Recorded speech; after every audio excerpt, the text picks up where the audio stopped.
livstock student, and I'm very interested in school boards' capacity in lots of ways, but in particularly wanted to talk with you about their capacity to perform superintendent evaluation. And so, as we think about this, I recognize that school governance really is a complex topic, and it's very multifaceted. The value and the purpose of school boards is certainly debated in lots of circles. I'm not here to really engage in that debate, but rather my interest is in studying the capacity of school boards to do something extremely significant that they have in front of them. And that involves the board-superintendent relationship that I believe affects performance of the entire system. But at the crux of that relationship is the evaluation of the superintendent, and that affects everything about the relationship, and it certainly affects the capacity or performance of the relationship. So, okay.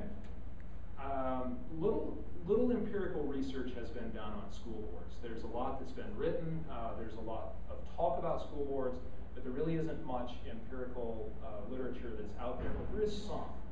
And this is a topic that the public really does have a compelling interest in, because it is the intersection of the public and the school system and the way that we've established things. School boards have traditionally governed school districts across our country for more than 200 years, and for at least 150 or more, they've been hiring and supervising the superintendents that manage the systems. There's renewed attention on the subject of evaluation, and recent legislation here in Washington State is not unique around our country to improve the process and the way in which we evaluate teachers and principals. Notably, superintendents were left out of that legislation, out of the discussion, and as I was involved in my job over the last several months, providing some training on the TPEP and the implications for school boards, in every session that I was in, somebody would invariably say, well, what about the superintendent? And I would have a chance to reply, well, that's coming, some folks are working on that. There really are some unique challenges to the whole idea of school boards, and in particular, performance by a lay elected group of individuals that may or may not have expertise in education. Importantly, currently there's no standard of practice in Washington State, at least, for superintendent evaluation, and there's no standard for the quality of evaluation. In fact, some boards completely neglect it, or they provide a cursory review of the superintendent, oftentimes as an afterthought. I'm a former school board member myself, and so I have some experience in that regard, that it comes around time for the superintendent's contract renewal or evaluation period, and it's like, oh yeah, we need to get that on the agenda, and how do we get this done? So too often, superintendent evaluation is more about personality than it is about performance, more about style and preferences, or just subjective matters of opinion. One of the gentlemen in this school board picture is my uncle, and he would be the last one that you would guess up there. Very small school district a few years ago, or a few decades ago in Oregon. But the purpose of my study and interest right now is to develop a baseline for further research into the extent to which school boards can provide substantive, specific, and actionable performance feedback to a superintendent. Those three words are very important to me: substantive, specific, and actionable. The idea that, first of all, that it has some objectivity behind it and some meaning behind it, that it's substantive in that sense, and that it's specific enough so that somebody could actually know what to do about it and have a shared understanding of what that represented. But also, really importantly, in that same context, that it's actionable, that the superintendent could actually take steps to change his or her behavior and actions in the school district. So in that context, this is really an exploratory design that I have been investigating what is known and what still needs to be known about this topic.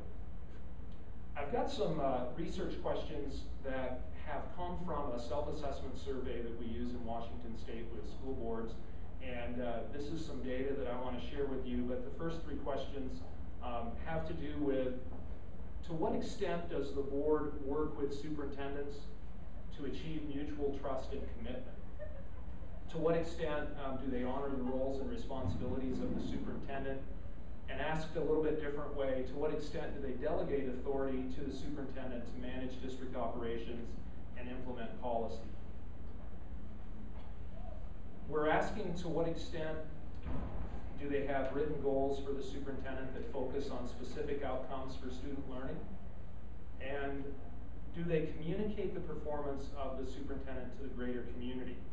Very importantly, I think to some stakeholders, are they basing contract decisions on objective measures of the superintendent's performance on goals? The literature that discusses this topic indicates that generally there's a lack of clear process and objective measures for superintendent evaluation. Effective evaluation could provide an opportunity, the literature suggests, for district improvement. And board members and superintendents have frequently had trouble working together. And when superintendent evaluation is discussed in the literature, that's a common topic that is tied together as a significant challenge that goes somewhat hand in hand. But the literature is also clear that board members typically lack the experience and expertise for consistent superintendent evaluation. So even where they do it, it tends to not be done in a consistent manner and one that's clearly understood. Superintendents cite a lot of different challenges with boards, and they cite challenges with boards as their #1 reason for leaving a school district. One of the challenges is churn that happens on school boards. And typically, not always, but often enough, new board members want a new superintendent. People don't join a school board to maintain the status quo. They tend to get on wanting to make a change, and the change that is frequently in their sights is who the superintendent is. That creates a challenge because there is clear research by Marzano and Alsbury and others that link superintendent longevity with increased student achievement. And Marzano-Waters' meta-analysis from about 6 or 7 years ago showed that that increase could be noticeable within the 2nd year. So it really is significant. But superintendent evaluation, as some authors suggest, really provides an opportunity for school boards and superintendents to clarify what their roles and what their expectations are. So not simply what they do, but how they do it and how they do it together. For a couple of quotes I wanted to share with you, and I won't read these, but they point to the linkage between board superintendent relationship and evaluation with the key word of trust and a sense of mutual trust.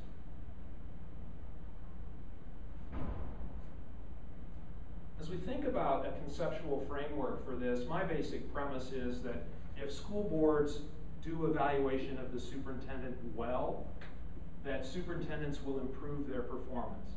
Again, that concept that it's actionable, so that if superintendents are able to clearly see what they could do to improve the way they work in their job, that the superintendent could step into an improvement of his or her work, and that public education outcomes would improve as a result. So what we want to see happen here as part of this is the idea that there's a promotion of collaboration and accomplishment of a long-term vision, that it's a shared vision between the board and superintendent as a team. And that the focus, just like what we've seen in our state around teacher and principal evaluation, that the focus isn't on gotcha, the focus isn't on simply criticism or contempt, but really it's one that's focused on development and improvement, and specifically tied to instructional issues. So that there is research to support that school districts and superintendents, no surprise, that are focused on instructional challenges and addressing those challenges are showing improvement. The conceptual framework that I'm thinking of and working with is putting instruction at the top of the district's agenda so that we're no longer about the killer bees, buildings, buses, and budgets and bonds, but that we're about student achievement. And very importantly, that the evaluation process is empowering superintendents to make effective changes, so that this relationship and the feedback that's given is one, again, that's got some direction and some direction for improvement. Evaluation is an opportunity, and the literature strongly supports this again, to clarify roles and responsibilities, but also for promoting improved performance and increasing the longevity of superintendents in a district. But it really has that sense of the school board superintendent relationship of modeling an alignment of teamwork and a focus for the direction that the district goes in. As you think about system alignment, one of the things that we're thinking about in our state with superintendent evaluation is a 4-tier model for evaluation that is aligned with the teacher and principal frameworks and evaluation. But again, that emphasis is on growth. It's about improvement. It's about how does a superintendent move from unsatisfactory to basic to proficient to distinguished, and what will that look like along the way? There is a need for the development of superintendent frameworks. Around the country, there may not exist any that would be defensible, that would hold up not only in court, but in the court of public opinion, or have a unifying and shared acceptance among superintendents in their profession. It's important that the evaluation be evidence-based, that there be a sense of the evidence of the performance, what did the superintendent do, and what was the impact of his or her actions on the system. So in the data that I've been looking at, it comes from a convenience sample. Again, it was based on self-assessment data that we have available. The school boards have been participating, and I took the time period of the last year from October 15th, 2011 through October 15th, 2012. Looked at Washington board members and superintendents, and it's their perception data. I understand there's some challenges and limitations to that, but it's their perception of how they feel like they are doing and functioning as a board. We didn't encourage superintendents to participate, but we didn't discourage them to participate. So there's a smaller sample of superintendents involved, but we've had 353 board members in that time and 29 superintendents from 76 districts across the state. And this map gives you an illustration of, it's different here than it is up there. There's no map. There's a button there. Okay. 1, 2. There we go. Okay. This map gives you a representation of the distribution so that you can see that while it's not a statistically valid sample, if you will, it's a convenience sample, but it really does come from sort of the population trends around our state too. You can see that disbursement. And we've got east, west, urban, rural. We have districts from less than 50 students to over 40,000 students that participated in the assessment. And just a couple of notes about the people that participated. First of all, board members. So this shows the ethnicity of the board members, about 88.9% white that participated in the assessment, and 60 some, less than 70% male, but a majority male.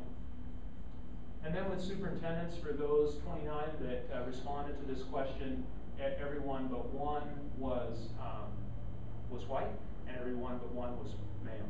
So that's not an exact match of the demographics of superintendents, but it's a glimpse. And for these methods, again, we had a survey that's based on the Washington School Board standards. So just a little brief on that. These are standards that were developed by school board members and superintendents about 3.5 years ago, and adopted by the membership of WASDA, which is comprised of every single school board member in the state. So they've got some authority behind them. And then we worked with the Burke group to develop a validated survey that would allow boards to see how they're performing against those standards. There's 82 questions in the survey. People participated in the survey independently, so they were sitting at a computer on their own and completing the survey. Again, it is perception data. Probably worth noting that we were asking them to give a perception of the whole board's performance. So it's not just their perception of their own performance, but for their board as a group. There was no intrinsic reward given for participation. From these findings of the 6 questions that I shared with you a few minutes ago that we were going to look at, boards believe and superintendents believe that in our state they're working fairly well with each other. That they are working well in the sense of trying to achieve mutual trust and commitment, and that they generally honor the roles and responsibilities of the superintendent. One of the things that they're not doing as well is they're not communicating the performance expectations of the superintendent to the community. That's important to me because I think that's an opportunity to raise the awareness and expectations of what they want the superintendent to be able to do. Let's just show you a breakdown of the responses to this question here. To what extent do boards delegate authority to the superintendent to manage district operations and implement policy? So out of the 300 and some respondents here, 211 said they always do that. 112 said most of the time they do that. Pretty favorable responses in board members' opinions. They are delegating authority to implement policy and manage the district. Just looking at responses of superintendent on a different question, this question was, to what extent does the board have written goals for the superintendent that focus on specific outcomes for student learning? Here there's an even number of superintendents that are saying always or most of the time, and that's slightly more than 50% of the respondents. There's quite a few that are saying, we do that some of the time, and there's a concerning number that say that we never do that, or we're not sure if we do that or not. So, just to point out again with these responses, they were pretty similar between the groups, pretty similar between board members and superintendents as far as how they responded to how they felt their board was doing. Generally, we're positive about their relationship. Clearly, most boards do not typically have goals for their superintendent that include student learning, and they're not communicating the superintendent's goals to the community. That was the lowest response that we had, was they're just not communicating those expectations. I think there's some implications for what this data would suggest, that there is a basis maybe of hope, that there is some sense of mutual trust and respect, and that those do provide a fundamental basis for improving superintendent evaluation. It's completely different if that's not there. But the idea that clearly written and mutually agreeable objective and public goals for superintendents could be a starting place for improvement. And that's an important area for me because I think that it's doable. It's not that pie in the sky or out of reach. It's something really that boards could tangibly do with their superintendents. So I mentioned a little bit as we went along here that there's some limitations to this study, not the least of which is that I'm employed by WASDA. I'm also a former school board member, and I do believe that what's